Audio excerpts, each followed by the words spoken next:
अभिवादन स्वीकार कीजिए ब्रजेश मिश्रा का और आप देखना शुरू कर चुके हैं द डिबेट। बहनों भाइयों, उत्तर प्रदेश सरकार का एक फरमान आया है कि जितने भी ढाबे, रेस्टोरेंट, होटल और खान पान की जगह हैं वहां का प्रॉपर मुआयना किया जाएगा, जांच की जाएगी और वहां के मालिकानों को अपना नाम, कर्मचारियों के नाम, मैनेजर के नाम देने पड़ेंगे। मुजफ्फरनगर में कांवड़ यात्रा के दौरान हुए विवाद के बाद जब सुप्रीम कोर्ट ने इंटरवीन किया था, उसके बाद पहली बार सरकार का ये आदेश आया है और शायद इसमें FSDA कानून में कुछ तब्दीली लाने की भी तैयारी चल रही है। इस मुद्दे को लेकर विपक्ष की तरफ से हमले हुए हैं और सरकार ने इसके जायज़ वजहें बताई हैं कि ये ऐसा करने के पीछे कारण क्या है। आज चर्चा इसी विषय पे। बहनों भाइयों, फिर हम एक ज्वलंत विषय पर चर्चा करने के लिए तैयार हैं। उत्तर प्रदेश की सरकार ने आज एक नया फरमान जारी किया है। मुख्यमंत्री की तरफ से ये कहा गया है कि जितने भी होटल, ढाबे, रेस्टोरेंट या खाने पीने के जितने भी जगहें हैं वहाँ पर सबसे पहले मालिक का नाम, मैनेजर का नाम, कर्मचारियों का नाम, उनका वेरिफिकेशन, जहाँ पर किचन होगा उस किचन पे CCTV और जहाँ पर ग्राहक खाएंगे वहाँ भी CCTV होना चाहिए। दूसरी महत्वपूर्ण बात कि किसी भी प्रकार की मिलावट पाए जाने पर सख्त से सख्त कार्रवाई करने का ऐलान भी किया गया है। असल में पिछले दिनों कुछ ऐसी खबरें वीडियो के जरिए या वायरल हुई जिनमें दिखाया गया कि अपशिष्ट पदार्थ, मल मूत्र, तमाम चीज़ें मिलाकर लोगों को खिलाई गई और वीडियो बहुत ज़्यादा वायरल हुए और समाज में इसको लेकर लोगों में बड़ा ही अविश्वास का और अनरेस्ट माहौल हुआ। वैसे कई वीडियोस हो सकता है आप लोगों ने भी देखे हों। इस मुद्दे ने देशव्यापी एक बहस छेड़ दी कि आखिर इस पर नियंत्रण कैसे किया जाए कि जो लोग थूक देते हैं या उसमें अपशिष्ट मानव मल डाल देते हैं, ये किस प्रकार की टेंडेंसी है। बहनों भाइयों, अगर कोई ऐसा कर रहा है तो ये बेहद घिनौना, घटिया, बेगैरत काम है। ये मानवता के खिलाफ है कि किसी के साथ इस तरह का कुछ मिलाकर किसी को खिलाया जाए। इससे ज़्यादा नीच काम कोई नहीं हो सकता जो भी कर रहा हो। तो इसे रोका कैसे जाए? रोके जाने के तरीके क्या हैं? क्या हम इस निगरानी की वजह से रोक लेंगे? संभव नहीं है भाई साहब। कारण है उसका, जिन ठेलों में जूस बिक रहे हैं, जिन जगहों पर बिक रहा है, जहां पर भी इस तरह के खुले में खाद्य पदार्थ बेचे जा रहे हैं, रोकेंगे कैसे आप? एक दो नहीं, आप लखनऊ की किसी भी सड़क पे चले जाएं, इलाहाबाद की किसी सड़क पे चले जाएं, वाराणसी में कहीं भी चले जाएं, आपको किसी एक बाजार में बेशुमार खाने पीने की स्टॉल्स और स्ट्रीट फूड मार्केट आपको मिलेंगी। इनको रोकना लगभग असंभव है। हाँ, चिन्हित हो जाएं, कुछ पकड़े जाएं, कंप्लेन हो, उन पर कार्रवाई हो, एक अलग विषय, पर इनको एक साथ रेगुलेट करना नामुमकिन सा काम है। मिसाल के तौर पर लखनऊ में आप सब सुने होंगे चटोरी गली नई लगी है। ज़रा आप जाएं वहाँ पर और देखें, दुनिया का हर तरह का खाना आपको मिलेगा।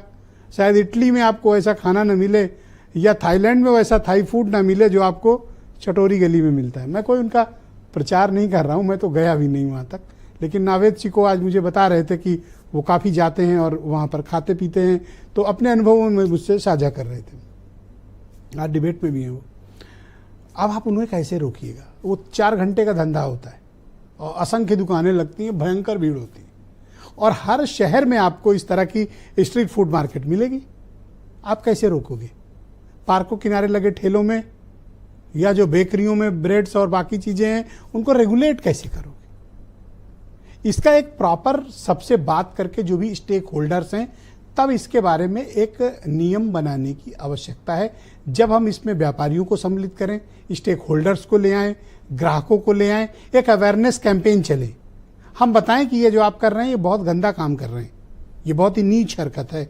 अगर किसी को अपशिष्ट मिलाकर, मैला मिलाकर कुछ आप खिला रहे हैं, इससे ज़्यादा तो ऐसे लोगों को दोज़ख मिलेगी, नरक मिलेगा। जहन्नुम की आग में जलेंगे जो लोग भी इस तरह की हरकत करते हैं, किसी भी धर्म, संप्रदाय, पंथ, मजहब, किसी जाति के हों, जहन्नुम की आग में जलेंगे, नरक में जाएंगे वो। अगर किसी को आप इस तरह की चीज़ खिलाते हैं तो यह असभ्यता है, मानवता के खिलाफ है, घटिया हरकत है। जो भी आप इसे कह सकें, इसकी कठोर निंदा होनी चाहिए। लेकिन बहनों भाइयों, क्या इसकी आड़ में सारे दुकानों पर सबके नाम उजागर होंगे? अब मिसाल के तौर पर मैं कहना नहीं चाहता, बट एक बात मेरे मन में है तो मैं सोचा आपके साथ शेयर करूं। अगर किसी दुकान के नाम में अगर वाल्मीकि लिखा होगा तो क्या हमारा समाज अभी इतना उन्नत है? सामाजिक रूप से क्या अभी हम इतने जागृत हुए हैं कि हम वाल्मीकि समाज के लोगों को या दूसरी कम्युनिटी के लोगों को उस प्रकार का सामाजिक सम्मान दें? वाल्मीकि नाम लिखा देखेगा कोई जाएगा नहीं खाने, अधिकांश लोग नहीं जाएंगे। हो सकता है कि मॉरली कहने के लिए लोग कहने नहीं हम तो जाएंगे, पर एक्चुअली बहनों भाइयों प्रैक्टिकली थोड़ा ये होता नहीं है। हम मेरी चिंता इस बात की है कि इस सामाजिक भेदभाव से कैसे निपटिएगा।